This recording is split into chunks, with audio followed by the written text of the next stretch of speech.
नमस्कार, मी विलास आव्हाड. आपण पाहताय AV9 एक्सप्रेस. राज्यामध्ये अनेक पक्षामध्ये उलथापालथ आपल्याला पाहायला मिळते. राज्यामध्ये दोन पक्ष अक्षरशः चिरफाड होऊन त्यांचे 4 तुकडे झाले. पक्षांची वाताहत झाली. त्यातले 2 गट सत्तेमध्ये सहभागी झाले आणि उर्वरित जे काही गट आहे त्यांची पक्षासाठी नवीन बांधणी सुरू आहेत. त्यांना रोज नव्या संघटनेच्या बाबतीत विचार करावा लागतोय, रोज जोडणी करावी लागते, रोज आखणी करावी लागते. कार्यकर्ते आपल्या पक्षामध्ये थांबून राहतील याच्यासाठी नवनवीन रोज काहीतरी माध्यमांमध्ये बाईट द्यावा लागतात. कुठं पाल शिंकली तरी आपण बाईट द्यायच्या अशी काही नेत्यांची आजकाल फॅशन तयार झाली. 3 टाईम माध्यमांमध्ये येऊन राज्यातील असेल, देशातील असेल, कुठल्याही घडामोडीवर बोलणं आणि माध्यमांमध्ये झळकणं आजकालची जी फॅशन महाराष्ट्रामध्ये आलेली आहे. आणि पंकजा मुंडेच्या जे काही कारखान्यावर कुठली GSTची काही कारवाई झाली किंवा GSTचा थकबाकी त्यांना भरावयास सांगितली, त्यासंबंधी अनेक माध्यमांमध्ये बातम्या झाल्या. सोशल पक्षामध्ये वाद लावण्यासाठी काही नेते जाणून बुजून काही बाईट देत असतात, जाणून बुजून सहानुभूती दाखवत असतात. यामध्ये पंकजाताईंवर काय अन्याय झाला किंवा नाही झाला, भाजपकडून पंकजाताईंवर सातत्याने अन्याय होतोय असं विरोधी पक्षाकडून सांगितलं जातंय किंवा विरोधी पक्षातली लोक पंकजाताईंबद्दलची सहानुभूती व्यक्त करत असतील की पंकजाताई किती संघर्ष करतात, पंकजाताई भाजपमध्ये राहूनच संघर्ष करतात, भाजपच्या लोकांनीच पंकजाताईंना हरवलं, अशा पद्धतीचं एक राज्यामध्ये काही लोक नॅरेटिव्ह सेट करत असतात. यामध्ये अनेक मोठमोठाले पक्षाचे नेते यामध्ये सामील झालेले आहेत. आणि आजकाल राष्ट्रवादीचे मोठे नेते, देशाचे नेते आदरणीय शरद पवारांनी सुद्धा पंकजाताईंवर एक स्टेटमेंट दिलं की पंकजा मुंडेंनी स्वतंत्र पक्ष काढावा. आणि सुप्रियाताईंनी असं सांगितलं की बेचारी एकटीच लढते, वडील हयात नाहीये, एकटीचाच संघर्ष चालू आहे. कळत नाही लोकांना की राष्ट्रवादीचे जे काही 2019 मध्ये परळीमध्ये धनंजय मुंडेंना गोपीनाथ मुंडे असतानाच शरद पवारांनी धनंजय मुंडेंचं घर फोडलं, पुतण्या आपल्या पक्षामध्ये सामील करून घेतला, त्याला विधान परिषदेचा भाजपचा राजीनामा द्यायला लावला आणि राष्ट्रवादीमध्ये विधान परिषद दिली, नंतर विरोधी पक्ष नेता बनवलं आणि 2019 मध्ये पंकजा मुंडेंची आणि धनंजय मुंडेंची सरळ लढत याच मोठ्या साहेबांनी मध्ये आदरणीय शरद पवारांनी लावून दिली. बहीण भावांमध्ये मोठे साहेब परळीला सभेसाठी गेले, धनंजय मुंडेंचा प्रचार केला, पंकजा मुंडेला पाडण्यासाठी अनेक प्रयत्न केले. आणि अक्षरशः पंकजा मुंडेंचा पराभव शरद पवारांनी केला. आज त्या शरद पवारांना पंकजा मुंडेंबद्दलची सहानुभूती येते. हे पुतना मावशीचं प्रेम पंकजा मुंडेंनी समजून घेतलं पाहिजे. आपलं घर भाजपने नाही फोडलं, आपलं घर शरद पवार साहेबांनी फोडलंय. आणि बिचारी हे शब्द पंकजा मुंडेंसाठी वापरण्याची गरज आहे असं वाटत नाही. पंकजा मुंडे स्वतः स्वकर्तृत्वावर या सगळ्या गोष्टीतून बाहेर येतील. सुप्रियाताईंनी अगदी बेचारी, वडील हयात नाही, संघर्ष करते. जन्म झाला म्हणजे काय लोक काय पक्ष भरभर घेऊन येतात का? आणि पक्ष काय कोणाची काय प्रॉपर्टी असते? जोपर्यंत लोक तुम्हाला मानतात, तुम्ही लोकांचं काम करतात, मतदारसंघामध्ये तुमची छाप असते, मतदारसंघातील लोक तुमच्याकडे जेव्हा विकास कामं घेऊन येतात आणि आपण त्या विकास कामांना न्याय देतो, आपण मतदारसंघातील लोकांचे कामं वेळोवेळी करत असतो, लोक आपोआपच आपल्याला वारंवार मतदारसंघात निवडून देतात. आपल्याकडून काय चुका झाल्या की काय या गोष्टीचा शोध प्रत्येकाने घेतला पाहिजे.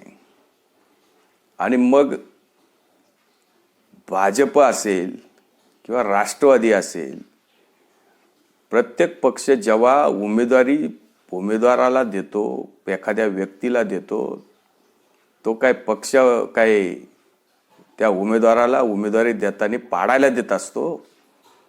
अशा पद्धतीचं विषारी जे काही लोकांचं प्रचार असतो की पंकजा मुंडे संघर्ष करतात, पंकजा मुंडे हे करतात, सत्तेमध्ये त्या सहभागी होत्या, मिनिस्टर होत्या, परळीची जागा त्यांना विधानसभेची जागा तिकीट देऊ केलं होतं. ही निवडून येण्याची जबाबदारी सर्व उमेदवाराची होती. त्यांनी ती पार केली नाही.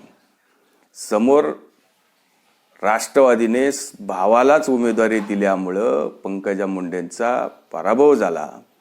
या गोष्टीला पक्षाला जबाबदारनं कितपत योग्य आहे?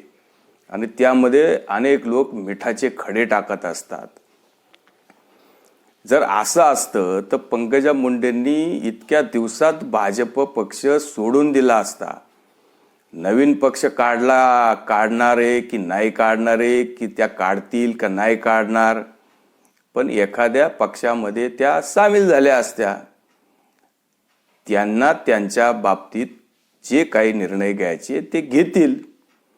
पण लोक अशा पद्धतीचं सहानुभूतीचं जे नाटक करतात की आम्हाला खूप पंकजा मुंडेंच्या बाबतीत दया आहे, करुणा आहे, त्यामुळं लोक पंकजा मुंडेंना खोटी सहानुभूती, खोटा प्रेम, खोटा विश्वास दाखवण्याचा प्रयत्न करतात. हे पंकजा मुंडेंना पण समजलं पाहिजे की आपल्याला जर आपल्या पक्षामध्ये राहायचं असेल तर आपण पक्षाशी एकनिष्ठ राहिलं पाहिजे. नेहमी वारंवार मी संघर्ष करते, मी यात्रेवर आहे, माझा संघर्ष सुरू आहे किंवा वादग्रस्त विधानं करून आपल्याच पक्षामध्ये आपली स्वतःची बदनामी होते, पक्षाची बदनामी होते. आणि आपल्याला जर पक्षाकडून काही जर घ्यायचं असेल तर आपण जे काही वरिष्ठ असतील, भाजपचे नेते असतील, त्यांची आपण भेट घेतली पाहिजे. काय तो एकदा सोडवला पाहिजे. पण वारंवार आपण विनाकारण पक्षाच्या विरोधात काही स्टेटमेंट करायचं, त्याचं माध्यम वेगवेगळं अर्थ काढतात.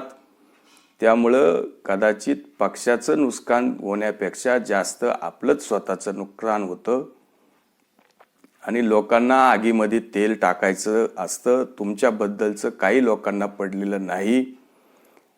लोक फक्त मजा घेत असतात, फायदा घेत असतात. लोकांना भाजपला टार्गेट करायचंय, भाजपची बदनामी करायची आहे. तुमचा फायदा की तोटा हे त्यांना काही घेणं देणं नाही, पण तुमच्या माध्यमातून किंवा तुमच्या खांद्यावर बंदूक ठेवून त्यांना भाजपवर गोळ्या मारायच्या असतात. ही गोष्ट पंकजाताईंनी पण लक्षात घेतली पाहिजे. आणि जर समजा आपल्याला जर भाजपमध्ये किंवा आपल्याच पक्षामध्ये अस्वस्थ वाटत असेल तर आपण पक्षाला सोडू शकतात आणि आपला निर्णय आपण वेगळा घेऊ शकतात. त्यामुळं जे काही तुम्हाला निर्णय घ्यायचा आहे तो निर्णय योग्य दिशेने आपण घेतला पाहिजे. पण जे कोणी आपल्या वाटेमध्ये कायम काटेच उभे करणारे लोक आहे, हे आज तुम्हाला पुतना मावशीचं प्रेम दाखवतील. यांच्यावर भरोसा तुम्ही किती ठेवणार या गोष्टीचा पण पंकजाताईंनी विचार केला पाहिजे. कारण हे लोक तुम्हाला मोठं कधीच करणार नाही. जे काही तुम्हाला मोठं केलं, जे कुणी तुम्हाला आजही बी प्रीतमताई खासदार आहे, उद्या त्यांचा लोकसभेचा मतदारसंघ त्यांचा सुरक्षित आहे. तुमच्याही बाबतीत काय निर्णय पक्ष घेईल की नाही माहीत नाही, पण या सगळ्या गोष्टी सार्वजनिक करताना किंवा चव्हाट्यावर येताना अनेक लोक जे तुमचे कायमचे शत्रू आहे तर ते तुम्हाला सहानुभूती दाखवण्याचा प्रयत्न करतील. पण ही सगळी खोटी सहानुभूती काही कामाची नाही. आपण ज्या पक्षाशी प्रामाणिक आहोत त्या पक्षाशीच आपण बोललो पाहिजे, त्या नेत्यांशीच आपण बोललो पाहिजे. जर काही वादविवाद असतील तर ते सोडवण्याचा प्रयत्न केला पाहिजे. पण विनाकारण माध्यमात येऊन वेगवेगळ्या प्रकारचे अँगलनी आपण जे काही बाईट देतात किंवा मुलाखती देतात त्याचा माध्यम वेगळ्या पद्धतीचा अर्थ काढून आगीत तेल ओतण्याचं काम करत असतात. या गोष्टी पंकजाताईंनी टाळल्या पाहिजे. आणि जो काय निर्णय तुम्हाला घ्यायचा आहे, तुम्हाला नवीन पक्ष काढायचा आहे की तुम्हाला अजून कुठल्या पक्षात जायचं आहे किंवा भाजपमध्येच राहायचं आहे, या गोष्टी सर्व तुम्ही स्वतंत्र आहे. तुम्हाला तुमचा निर्णय घेण्यासाठी स्वतंत्र आहे. पण आपण आपल्या पक्षामध्येच राहून आपली स्वतःची बदनामी किंवा पक्षाची बदनामी जेव्हा होते त्यावेळेस खाली कार्यकर्ते पण नाराज होतात. आपण वारंवार पक्षाच्या बाबतीत किंवा पक्षाच्या धोरणांच्या बाबतीत जेव्हा आपण भाष्य करत असतो तेव्हा ते कट्टर समर्थक लोकांना आवडत नाही. जरी आपण वरवर पाहता सामाजिक जे लोक आपल्या बरोबर असतात हे काही फसवे सुद्धा असू शकतात. आपल्या बाजूने पोस्ट करायच्या आणि आपल्यालाच बदनामीला कारक व्हायचं, अशा पद्धतीचं जे काही राज्यामध्ये आपल्याकडं राजकारण सुरू आहेत. दाखवताना तुमच्याबरोबर तुम्हाला दाखवणार, पण आतून तुमचं नुकसान कसं होईल हे सुद्धा काही लोक करत असतात. या गोष्टीची खबरदारी आपल्याला घेता येईल आणि आपण ती घ्याल. आणि हे जे कोणी पुतना मावशीचं प्रेम तुमच्यावर आज दाखवण्याचे प्रयत्न करतात, यांनी तुमचं घर फोडलं, यांनी तुमचा भाऊ तुमच्या समोर उभा केला आणि परळीचा जो प्रश्न तुमच्या समोर उभा केलाय हा फक्त शरद पवार आणि कंपनी यांनीच तुमच्यावर हा लादलेला प्रसंग आहेत. तेव्हा यांच्या सहानुभूतीला अजिबात बळी पडू नका अशी तर अपेक्षा आपण करूया. व्हिडिओ आवडला असेल तर लाईक करा, शेअर करा. धन्यवाद.